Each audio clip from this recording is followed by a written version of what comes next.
Well,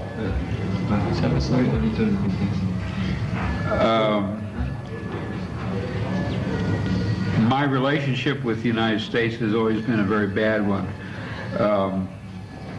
It has always seemed to me that I was about to be arrested by the American police for some obscure reason. And perhaps that's because of reading Kafka's The Trial.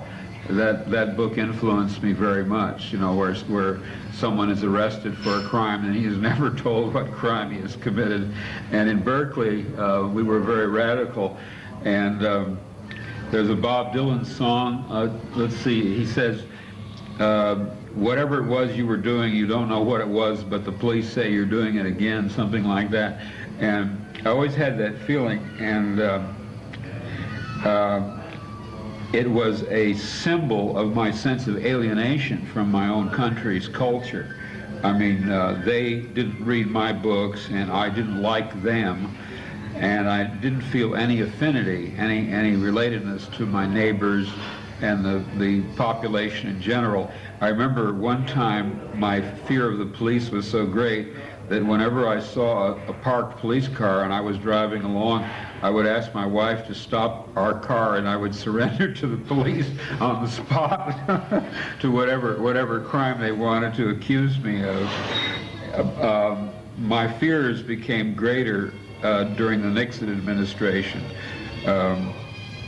because at that time there really was some basis for people like me to worry. After Nixon was deposed, my fears went away completely, and I have a sense now that the United States is a permissive, intolerant nation. As far as my reputation in the United States, I don't expect ever to have any reputation in the United States except, well, the police once told me that I was a crusader, and they had no use for crusaders. But unfortunately, they didn't tell me what I was crusading for. I was afraid to ask what it was I was a crusader for. And they told me that if I did not get out of the county, I would be shot in the back or worse some night. And I merely took their advice. I left the United States and went to Canada for a while. But I never found out what I was crusading for. It may have had something to do with my writing, it may have had something to do with my lifestyle, or a combination of both, but I was too afraid of the police to ask what it was I was doing. Does that answer, is that at all responsive?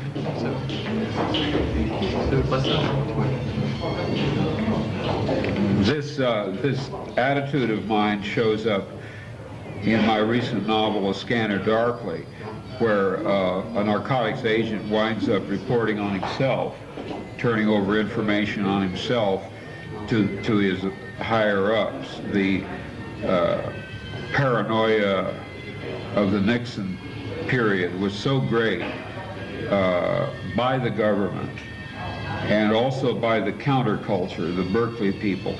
Anybody like me who grew up and was part of the Berkeley counterculture became a marked man during the Nixon administration. It is impossible to tell how much of our fears were justified. I mean, there were illegal entries. My house was broken into, my files were blown open, my papers were stolen. We never found out who did it. My attorney said it was the government. There was no doubt that it was the government. But what they were looking for, I don't know. What they thought I was doing, I don't know. I don't even know if it was the government. But there were many such illegal entries, and an experience like that tends to make you very paranoid, you know, that you are suspected of some crime. But like in Kafka's The Trial, they never told me what it was I had done. They just told me I was a crusader, and they didn't have any need for crusaders. And the fact that I was an intellectual and a writer only made me more suspicious in their eyes. You've got to take into account that in the United States, to be an intellectual, to be a writer, is to wear a sign on your back saying, I am an enemy of the state. I mean, it is something that is hard to understand, I think. There is such an anti-intellectual attitude in America. It's incredible, the suspicion that the authorities have of what they used to call eggheads. Well, they used to call intellectuals eggheads. It was a term of derision. And the term originated in Nazi Germany. Most people don't know this. I happen to know this because I did a lot of research into Nazi Germany for my novel, Man in the High Castle. The term egghead was used by the Sturmabteilung, SA. It referred to the fact that when they beat up people who were defenseless, their skulls cracked so readily against the pavement that the term egghead was evolved by the Sturmabteilung, and that term was carried over into the United States without any knowledge of its origin. However, the fact that that is the origin of the term egghead, which is the term used for American intellectuals, that origin tells a great deal about the kind of people who would use such a term.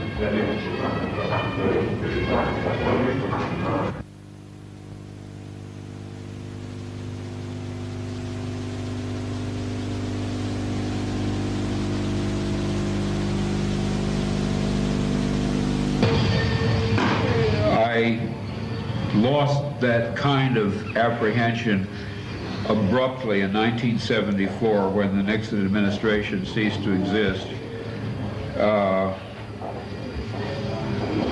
I doubt if the paranoia was irrational, considering the government that the United States had. Had my paranoia been irrational, it probably would have persisted after the Nixon government was deposed. But in March of 1974, the government's program of spying on dissident anti-war intellectuals, the so-called COINTELPRO, was abandoned, and in March of '74, my so-called paranoia disappeared completely. I felt a lifting of the oppression, the sense that there was a watching police agency which was monitoring our activities. I felt that sense lift in March of '74 and has never returned. And it was in March of '74 that the CIA's Operation Chaos, which was to harass, disrupt, and keep surveillance on American dissidents, was officially abandoned.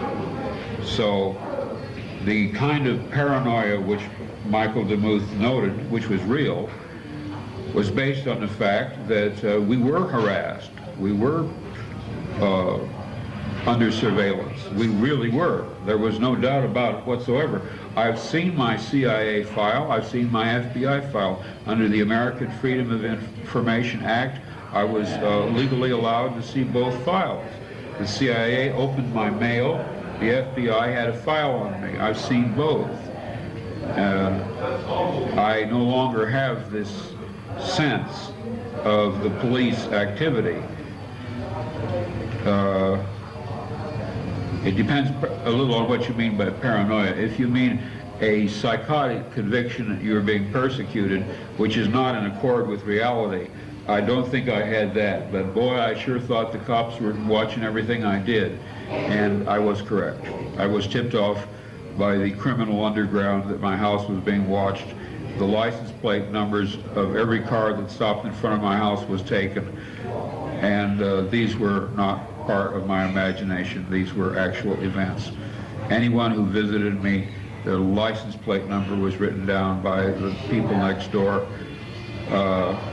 And I was told the house was being watched, and that eventually my house would be hit, my files would be opened, my papers would be taken, and so it came to pass. As I said in the Rolling Stone article on me, when I came home and found my house consisting of nothing but rubble, ruins, chaos, broken windows, smashed doorknobs, blown open files, I said, thank God I'm not crazy. I have real enemies. It's a tremendous relief to discover that somebody really is after me.